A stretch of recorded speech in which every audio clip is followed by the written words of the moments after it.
Hey everyone, thanks for joining us here at Chestnut Ridge Funny Farm. We're located in the Shenandoah Valley, Virginia, and we raise miniature cattle, mainly Highland crosses. We have Dexters, Mini White Parks, Lowline Angus, numerous other miniature breeds. We also have Valais sheep, Scottish Blacknose sheep, and baby doll sheep. So give us a like, subscribe, share, check us out on Facebook at Chestnut Ridge Funny Farm. All right, little disclaimer. All of this is just advice. I'm not a vet, I'm not an expert. Everything I try to explain is all learned from experience. So I've done it different ways, been successful, and not so successful.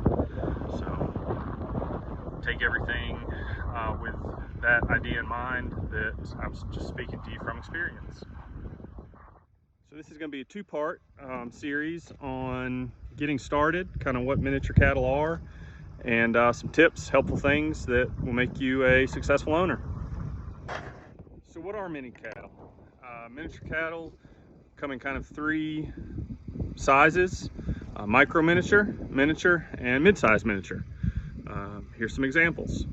Okay, to start off our sizes, micro miniature is anything under 36 inches tall. An example of that is this full-grown bull behind me. That's Big Red. He is not much taller than my knees. He's about 3 years old. Laying down there we have Moody, another one of our micro bulls. He's happily laying in the hay on this cold January day. Moody's kind of famous. If you've ever been in a Bob Evans restaurant and see the farm on the mural as you walk in, that's where Moody came from. He came from the original Bob Evans farm in Rio Grande,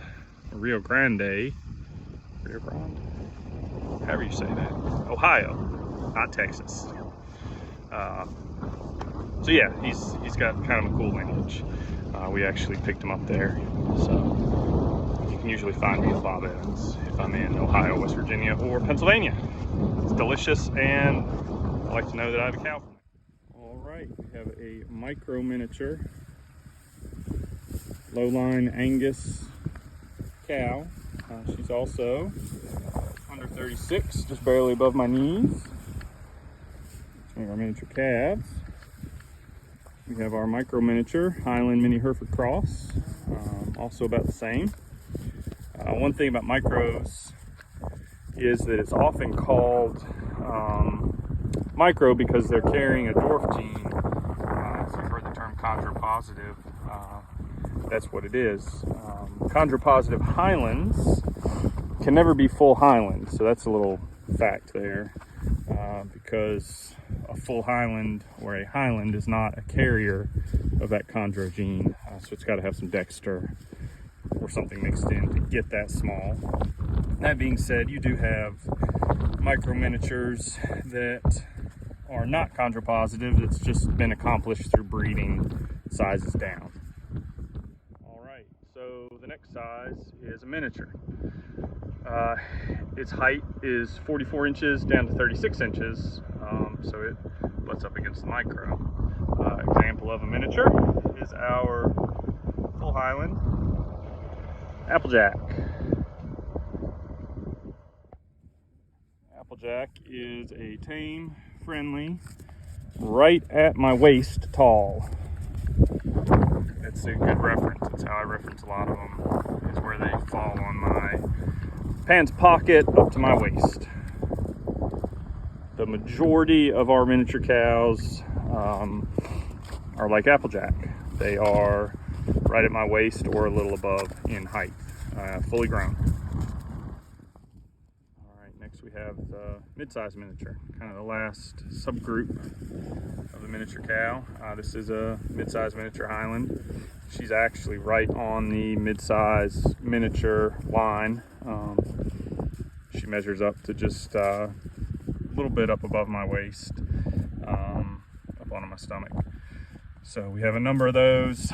The miniatures and mid-size is the bulk of our herd. All right, one of the big questions we get asked right off the bat from new cow owners is, how much land do I need? As long as you have a couple acres and you can get a good fence around it, that's plenty to have 1 or 2 cows. Just make sure you pay attention, supplement with hay and grain when there's no grass. Of course, the more acres is always the better. You want your cow to have enough room to run, exercise, get as much grazing as you can get. But a smaller piece of property is doable.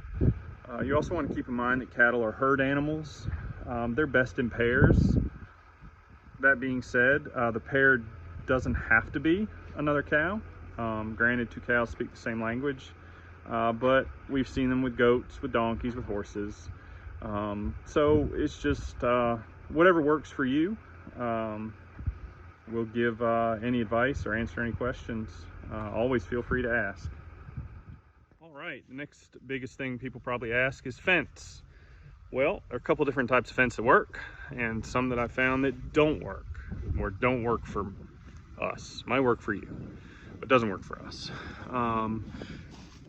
This woven wire fixed to a wooden post. As you see, there's a T-post, wooden post, T-post. But woven wire fencing is your sleep at night knowing your cows are not getting out.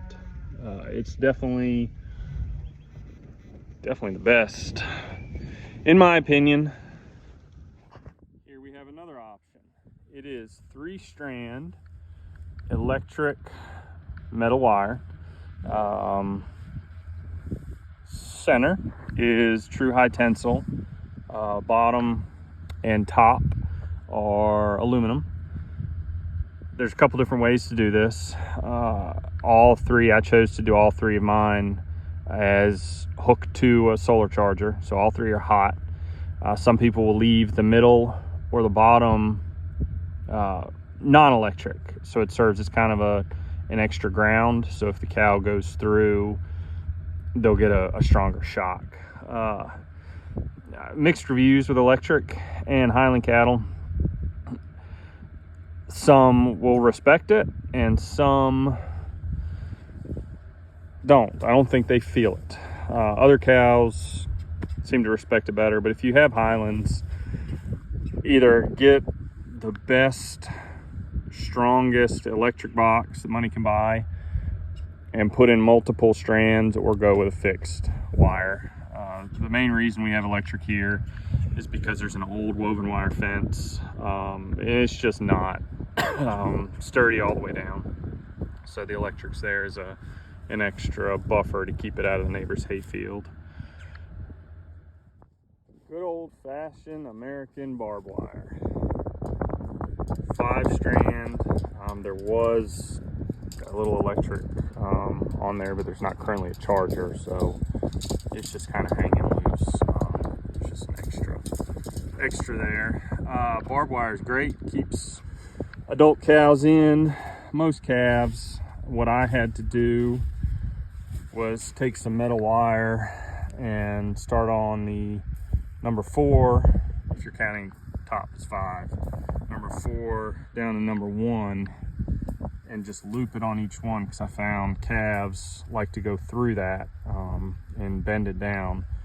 So by doing that, the gap between the posts, you make it so they can't stretch it up or down and go between the strands. Fairly easy to put up, relatively inexpensive, and it works. All right, so we'll end part 1 there. That's kind of the get started. Stay tuned, check out part 2, bottle feeding calves, grain, vet, infrastructure kind of stuff. So don't forget, like, subscribe, check us out on Facebook.